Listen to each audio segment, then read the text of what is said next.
What's good, YouTube? It's Nas, and today we're back with another video. Of course, we're going every day. Thank y'all for 70 subscribers. We on the road to 100, like I said last video. But today, I was just thinking to myself, like I do when I come up with all these videos, and I had to make sure this one. I asked two of my friends, who had the better prime, Kyrie Irving or Damian Lillard. One said Kyrie and one said Dame. And today we're gonna go into their stats from their seasons. We're not gonna do, or nah, we could do that. Never mind. We're just gonna get to that. But yeah, let's just get right into the video. Starting with Damian Lillard, we're gonna go when they first made their All-Star appearance, which in Dame's first All-Star appearance was the 2013-14 season, when he averaged 20 points per game, 3 rebounds, and 5 assists. And this was young Dame. This was his second season in NBA. And he was a bucket. He was great at doing what he had to do. And he made sure that no matter what, they knew his name next to LaMarcus Aldridge. And he showed why he was a top 10 pick. And it was greatly deserved. And he became fastly approaching one of the best point guards in the NBA by his second season. In the 2014-15 season, Damian Lillard averaged 21, 4 rebounds, and 6 assists. And I'm pretty sure, hold on, let me check. Yes, he made the All-Star team. He made the All-Star team for second consecutive seasons, which this was the year, I'm pretty sure LaMarcus Aldridge left this year, and he had to step up and take the mantle as the best player on the team, and he showed that he could do that. I guess they didn't make the playoffs, if I remember correctly, but it was still a learning curve for Damian Lillard. He came in the league old from rookie perspective. I'm pretty sure he was like 22, 23, but he still managed to get it done. In the 2015-16 season, Damian Lillard averaged 25 points per game, 4 rebounds, and basically 7 assists. And Damian Lillard put on a show this 2016 season. I'm surprised that he wasn't an All-Star this season. I don't remember. I don't know how he wasn't an All-Star averaging those stats. But Dame was a top 5 point guard, I would say, or a top 10, you could argue. There was a lot of good point guards at that time. John Wall, Chris Paul, Russell Westbrook, Kyrie, of course. That was when his MVP season. But Dame was always in that consideration. If you wanna think about it, you couldn't make an argument for him and Kyrie during that time, but that's what we're gonna get into. In the 2016-17 season, Damian Lillard averaged 27 points per game, 4 rebounds, and basically 6 assists. And this was the year that I'm pretty sure they made the playoffs this season after the emergence of CJ McCollum, but he missed another All-Star appearance. This was the years that Damian Lillard was really getting snubbed from the All-Star appearances. I remember when I was young, they was talking about how he was always an underrated player, but soon that would change. But in the 2017-18 season, Damian Lillard averaged 26 points, basically 27 points per game, 4.5 rebounds, and 6.5 assists. And this was the year he returned to the All-Star game finally. It was deserved. He put on a show that whole season, and they made the playoffs again, but sadly they lost to the Denver Nuggets. No, they didn't lose to Denver this season. I forgot who they lost to, but if I remember correctly, they made the playoffs this season. In the 2018-19 season, Dame averaged 25 a game, 4 rebounds, and basically 7 assists. For his career, he basically averaged 7 assists. And he made the All-Star team again. And this was really Damian Lillard's best season with the Portland Trail Blazers. They obviously, if y'all remember correctly, he hit the game winner against the Thunder. I hated that shot. I was watching that game live. I was pissed. But Dame has always been clutch for his career, and he showed it once again that day. Then they went to a 7-game series with the Nuggets. They beat them. And obviously, they didn't end up with them in the finals, but They lost to the Golden State Warriors in 4 games. They got swept. I guess people hold that against Dame, but to carry that Portland Trailblazers team, him and CJ McCollum, the way they did, even though they had great depth that season, that was my favorite Portland Trailblazers team, even though they knocked out my favorite team at the moment. But Dame got it done. In the 2019-20 season, Dame averaged 30, 4 rebounds, and 8 assists, which was Dame's best individual season, I would say.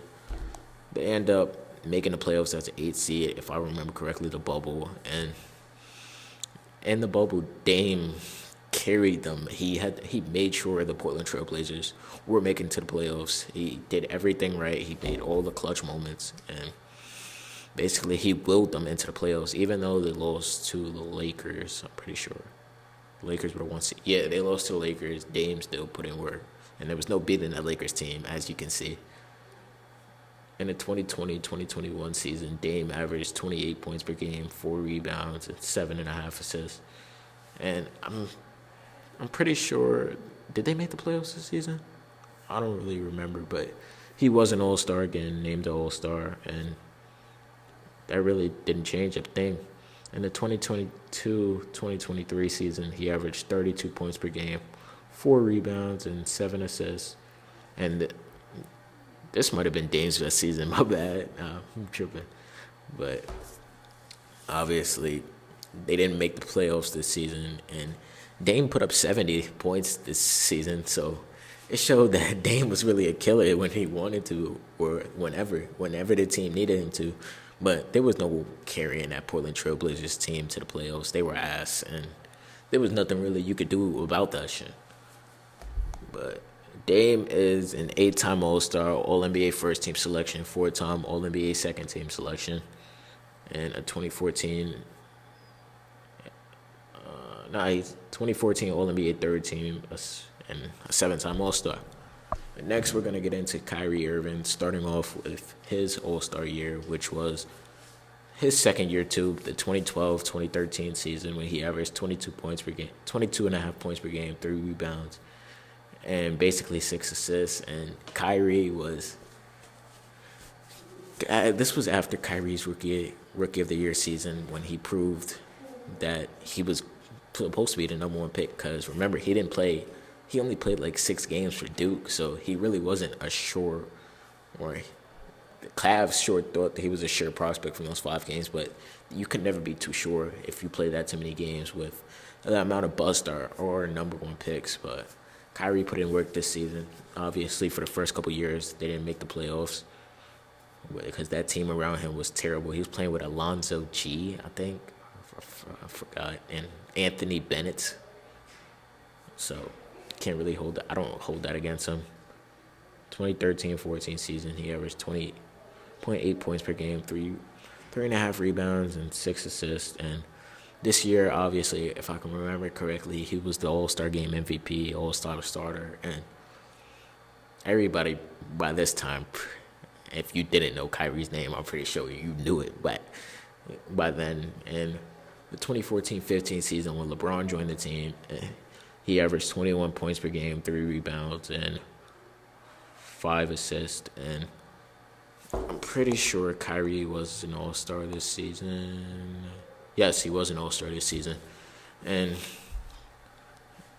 the season with LeBron kind of fell short because he got injured. Kyrie was basically an injury-prone player at this point, but he obviously tried to turn it around at the end of his career, or going on now. But if Kyrie never lost, I feel like the Cavs would have beat that Golden State Warriors team in 2015. But that's an argument for another day.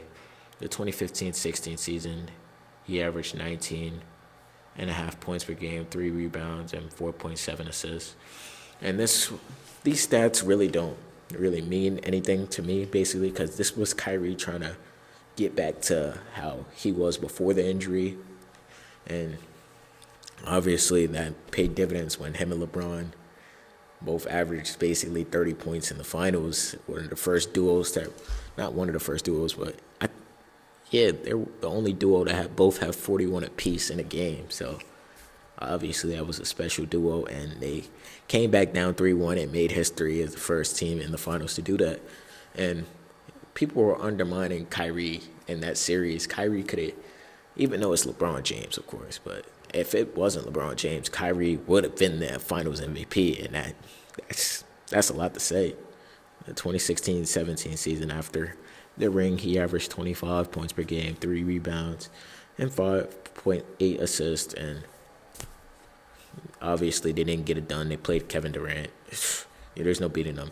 And he was an all-star this season. 2017-18 season, when he left the Cavs and he wanted to be his own man, he averaged 24 points per game, 3 assists, 3 rebounds, and 5 assists. And Kyrie got hurt at the end of this season, but Boston Kyrie was fun to watch for those 2 seasons, even though they were short 2 seasons. He said he was going to come back, but clearly he never did. And 2018-19, oh no, the 2018-19 season, sorry, yeah. He averaged 23 points per game, 5 rebounds, and basically 7 assists. And obviously Kyrie struggled in that Bucks series when he was supposed to really take the lead and show why he could be the number 1 option on the team. Obviously, he couldn't do that, and that led to him leaving Boston. And yeah, but Boston Kyrie was my favorite Kyrie to watch, in my opinion. Next to Cavs Kyrie, and then Nets Kyrie, and obviously Mavs Kyrie. But yeah. The next season, 2019-20, when he joined Brooklyn, he averaged for 20 games, 27 points per game, 5 rebounds, and 6 assists. And nothing really to say about that. He dropped 50 in his first game, which made history. So in his second season in Brooklyn, he averaged 26.9 points per game, 4 rebounds, and 6 assists. And obviously, he got hurt this season when Brooklyn had their best chance to win the championship. With Kyrie, I could say a couple years in this scenario, Kyrie is the major difference for some of these teams to win the championship. But obviously, he had some struggles in the playoffs. But when Kyrie's on, he's on.